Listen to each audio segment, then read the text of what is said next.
La música constituye una revelación más alta que ninguna filosofía. Ludwig van Beethoven.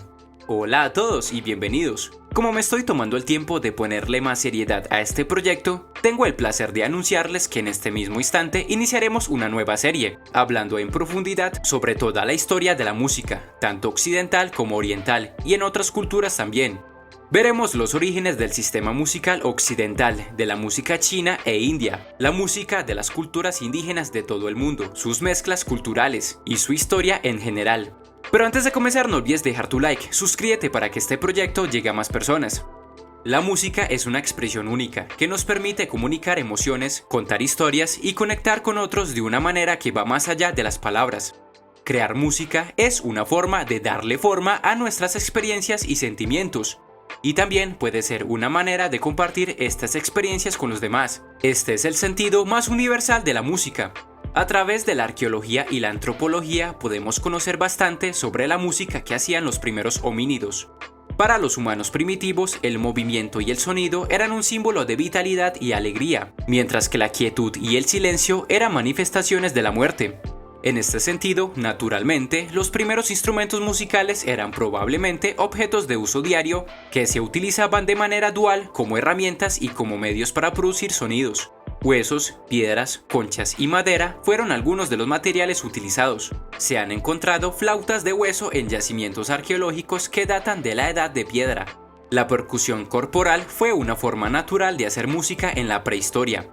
Golpear el cuerpo o cualquier superficie disponible para producir ritmos era una práctica muy común, y esto era parte de rituales, celebraciones o simplemente una forma de comunicación a través del sonido, y esto probablemente fue el acto predecesor de la danza.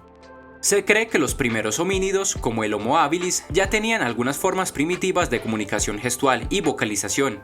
El Homo erectus, que vivió hace aproximadamente 1.9 millones de años, también se asoció con un aumento en el tamaño del cerebro, y se especula que podría haber tenido una capacidad de comunicación más avanzada. Y esta capacidad de comunicación significaba también una capacidad para hacer música. Durante millones de años, nuestra especie no distinguió entre lenguaje y música. La música dio forma al lenguaje, y el lenguaje permitió el desarrollo de la música. Ambas manifestaciones conformaban la comunicación de los homínidos. Cuando el Homo sapiens apareció, hace unos 200 o 300 mil años aproximadamente, ya tenían instrumentos rudimentarios y vocalizaciones para comunicarse y expresar emociones. Durante el Paleolítico y el Neolítico, alrededor del 2000 a.C., la música estaba estrechamente ligada a la vida cotidiana y a rituales religiosos. Los instrumentos incluían flautas de hueso, tambores de piel y otros objetos que producían sonidos. La música tenía funciones sociales, emocionales y espirituales, sirviendo para la cohesión comunitaria y la transmisión de tradiciones. La música estaba presente cuando el faraón egipcio, el emperador chino o el rey sumerio daban algún tipo de discurso o anuncio importante.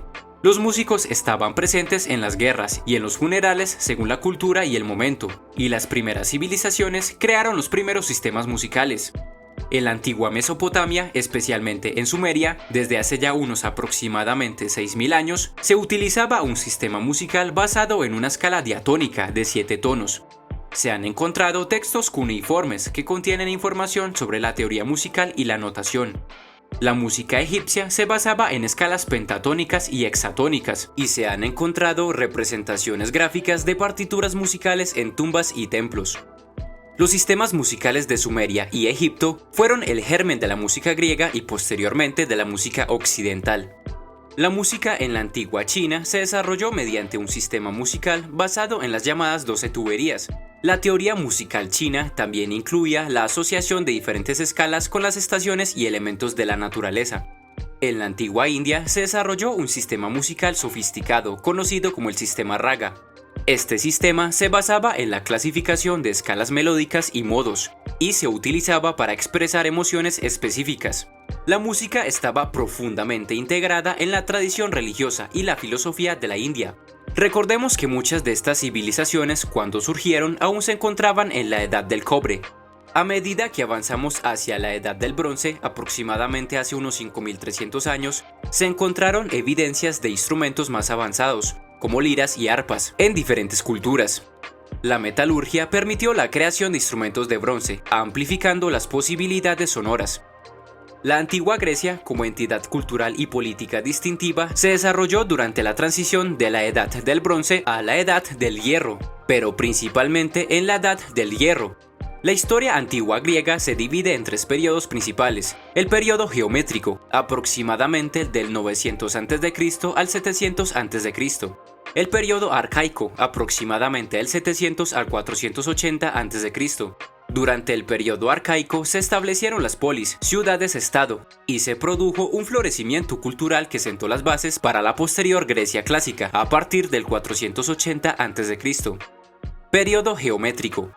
Lamentablemente, durante este periodo la información específica sobre músicos individuales es limitada. Sin embargo, se sabe que la música estaba estrechamente vinculada a lo ritual y lo ceremonial. La lira y el aulos, una especie de flauta doble, eran instrumentos comunes. Se sabe que los poemas épicos como los de Homero se acompañaban con música y se cantaban, y se crearon durante este periodo. Periodo arcaico. En este periodo se empieza a desarrollar el sistema musical griego. Algunos personajes importantes son los siguientes: Terpandro de Lesbos. Se le atribuye la introducción de la lira de 7 cuerdas y se le considera un innovador en la música coral. Alceo de Mitilene. Fue un poeta y músico que tocaba la lira y escribía poesía lírica. Su obra influyó en poetas posteriores y músicos. Pitágoras. Aunque es más conocido por sus contribuciones a la matemática, Pitágoras también hizo importantes aportaciones a la teoría musical. Se le atribuye la relación entre longitud de cuerdas y frecuencias musicales, conocida como la escala pitagórica. Periodo clásico. De este periodo realmente podríamos quedarnos mencionando a docenas de personajes: dramaturgos, poetas, cantantes, instrumentistas, bailarines, etc. El periodo clásico griego significó no solo el mayor florecimiento cultural de esta civilización, sino uno de los periodos más magníficos en la historia de la humanidad. Desde la tecnología y la educación, pasando por la filosofía y por supuesto la música, las conquistas de Alejandro Magno de prácticamente todo Medio Oriente, Egipto y partes de la India, fueron la cúspide de la expansión de la cultura griega por el este del mundo, mientras que las miles y miles de colonias griegas en Europa dieron como resultado el florecimiento cultural de este continente, porque durante estas épocas se puede decir que prácticamente el mundo fue griego. Durante el periodo clásico, el sistema musical griego se siguió perfeccionando, y solo algunos personajes importantes de este periodo son los siguientes. Falaris, gobernante de Acragas, fue un mecenas de las artes y la música. Se le atribuyen avances en la construcción de la lira y la introducción de cuerdas de tripa. Damón de Atenas, filósofo y músico, fue un influyente maestro de música y tuvo un impacto significativo en su estudiante, el famoso filósofo Sócrates. Aristoceno, un teórico musical griego del siglo IV a.C., contribuyó significativamente a la teoría rítmica y métrica. Su obra influyó en la comprensión de la música y el ritmo en la antigua Grecia. Filóxeno de Élide. Filóxeno realizó estudios sobre la afinación de instrumentos y propuso modificaciones en la lira. Su trabajo contribuyó al desarrollo de la teoría de las proporciones musicales. Muchísimos instrumentos se inventaron en esta época, y me gustaría destacar el hidráulis, que es el predecesor tanto del piano como del órgano y otros muchos diversos instrumentos. Y esto ha sido todo por el día de hoy, aunque nos quedan muchísimas más cosas por contar, como el dominio romano, los desarrollos africanos, americanos, asiáticos, etc. Si quieres aprender sobre esto y mucho más, no olvides suscribirte al canal, toca la campanita y activa las notificaciones. Estaré subiendo videos más seguido. Si quieres apoyar este proyecto de una forma más directa, no dudes en dejar una pequeña donación vía PayPal, super gracias, o si eres de Colombia, incluso por Nequi. También puedes unirte a los miembros del canal. Muchísimas gracias por estar aquí. Nos veremos en la próxima.